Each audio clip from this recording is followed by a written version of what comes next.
Well, shoot. I might need another baton. Hey everybody, I'm out here doing a hike. Thought I'd post a little bit of a video here. I want to talk about utility knives, EDC knives, whatever you want to call them.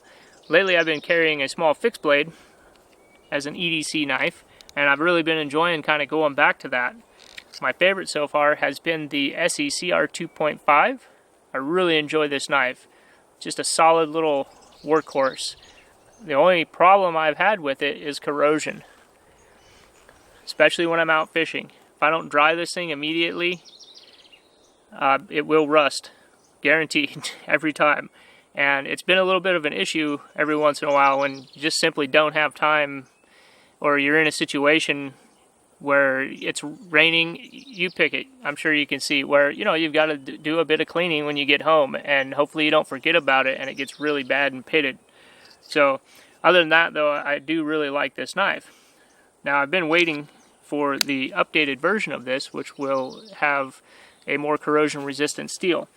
And I was checking the ESEE forum the other day to see if there's any news on that, and there was not. But I did see a post about this. This is the ESEE IZULA in S35 VN steel, and I've been considering getting one of these in carbon steel, and seeing them release it in this pushed me over. I went ahead and bought this. I'm not a huge collector. I like to kind of fill a need when I purchase something, so this definitely did that for me. The scales are from the Knife Connection, and they really make this package pop. I mean, they are super comfortable. You can see they're flared out at the bottom, palm swell. They've got a little bit of texturing on them. Really, really like them. More than I thought I would, honestly. I'm really just super happy with this purchase. Here's the factory one with flat handle. These are just the standard G10 handle scales, kind of flat, and they're perfectly usable. Utility, they work just fine. These are just that next step up, and they've got quite a few different colors that you can get. Personally, I like orange. I lose less gear, especially when it's getting late at night if you're cleaning out a animal or something. Anyways, so what I found with this blade, I was a little worried because I generally don't like wide blades on a smaller knife for doing detail work and carving, and whether you're carving wood or cleaning an animal or whatever. But the tip on this, actually, the sweep on that, it actually gives you a pretty tight little point, so it's still really usable, and a nice thin blade there, so very usable. And the steel has been awesome. It's really held up nicely. Now, I've only had this a couple of weeks, but I have been carrying it every day, and I've been spending a lot of time every chance I get to pull it out and do a little bit of whittling and a little bit of carving, just to get used to it and familiarize myself with the steel. So anyways, I'm not trying to sell anybody anything. If you're like me and you're kind of interested in it, that's what this video is for. For those of you that are, is it really worth it? Is it worth the extra money? It's almost twice the price of a 1095 steel. And for me, for the corrosion resistance, especially in the winter time, if I'm out bird hunting, get snow packed all over everywhere and wet and wading out in the creek getting a duck or something, I don't have to worry about this thing rusting. And to me, it's worth the price. The edge retention on this is worth the price. Still like 1095, still has plenty of practical use, but for a smaller knife, for my uses, this is really good. And as soon as the updated CR 3.0 comes out, hopefully they're still going to do that. I'll probably still get one of those because I really like that thin profile blade. All right, let's do a little bit of work. I'll quit running my gums here, and I'll just do a little bit of work. This is an initial review. This is not a full-blown review. Just to kind of show, I mean, it performs the same as the standard one would, basically. It just stays sharp longer and it doesn't rust. But in any case, people will want to see it in use, so let's do that.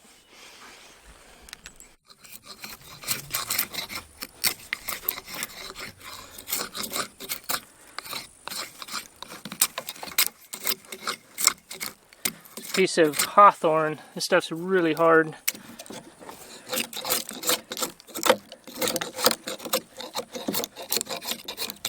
Alright, that should work.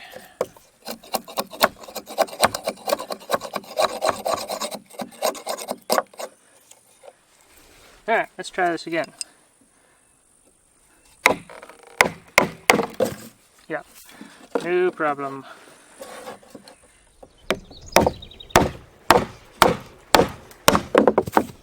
No problem.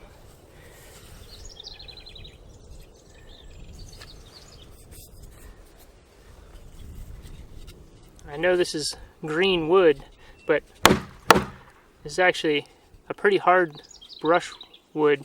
It's like a little brush alder, and it's pretty tough stuff. In any case, got to remember to hit that record button. I'm a little rusty. It's been a while.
Put a little bevel on the top, and that'll keep the wood from splitting so bad when we hit it with a mallet or a hammer.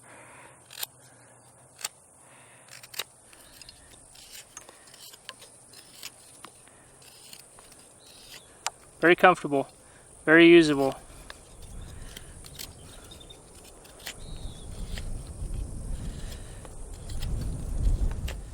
Nothing fancy, just an initial review. Very handy. What I like is there's this almost little, it's not quite flat, but almost. And when you're in this little handhold, that works really well for kind of fine detail work.